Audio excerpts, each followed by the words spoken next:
He showed great strength of character. I know other batsmen would have thrown in the towel and maybe just hit it straight up in the air.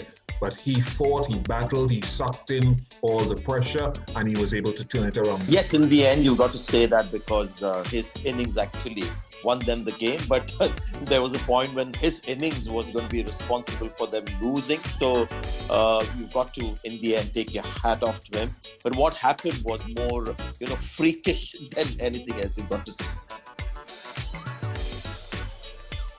We've all been advocates of Steve Smith staying opening the batting for Rajasthan. They did that, they planned, they didn't need us to tell them that. And he was more aggressive today. And he can do that when he comes in, starts in the power play and play to the team's requirements. For Sanju Samson, long been a fan. I've been a little bit disappointed that he hasn't put himself into higher selection or more consistent selection for India, because I think his talent is that good. He's got something about him that is not always reflected in the numbers. I hope he can string it together now for longer periods. Steve Smith, is an improving T20 player. Now, this is a guy who has extracted greatness out of him by sheer, mental strength and hard work. And if you look at his T20 performances of late, his batting has really improved. I was looking at his last 5 innings against South Africa and England, not massive scores, but the strike rates have been 164, there was a 150 strike rate, there was a 200. So he's an improving T20 player, and Samson, boy, the consistency that we are missing from him, we're seeing that now. And this is a guy who will hit sixes of leg spinners, of off spinners, of fast bowlers, of slow, medium, fast bowlers. So currently a very, very dangerous batsman. It definitely wouldn't be one of the proudest moments for Sheldon Cottrell. He's not very strong. He's not in the high class of death bowlers, good with the new ball. The other thing I thought he didn't look to do, from what I could see, was to bowl that full wide Yorker, make TEWATIA look to hit it through the offside. Whether he does that from right arm, left arm over the wicket, or come left arm wrong and slant it across him, someone else on the field could have come up to him and suggested that as well. So I'm really a little surprised on that count. So clearly, TEWATIA showed us why he was promoted up the order, and we've seen it in the past in little bursts, where he seems to have good hands to hit the ball on the leg side, and this is perfect. Cottrell coming over the wicket, creating that angle for him, and he just trusted his natural play. So you've got to give it to him for execution. Maybe Cottrell could have come over the wicket, tried and maybe get the ball away from him. But in the end, you've got to give credit to the man, because the shots that he played, and those were actually, the one was on the street, wasn't it?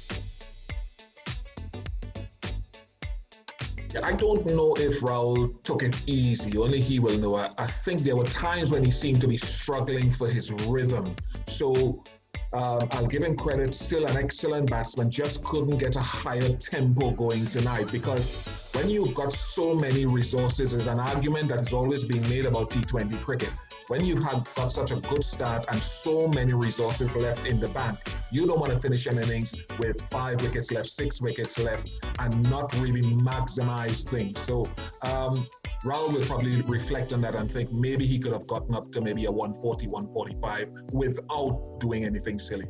It wasn't the reason Kings and Punjab lost.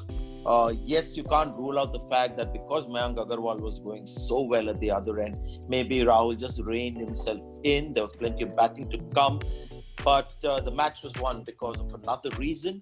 But if he has to be hard on himself, and if T20 has to look at itself as a format, whether it's playing to its maximum limit and excellence, I think one of the things that you can take away is that if somebody's going at a strike of 200, there's no need for you to slow down. If you can go at 150 or 160, then might as well, try and do that.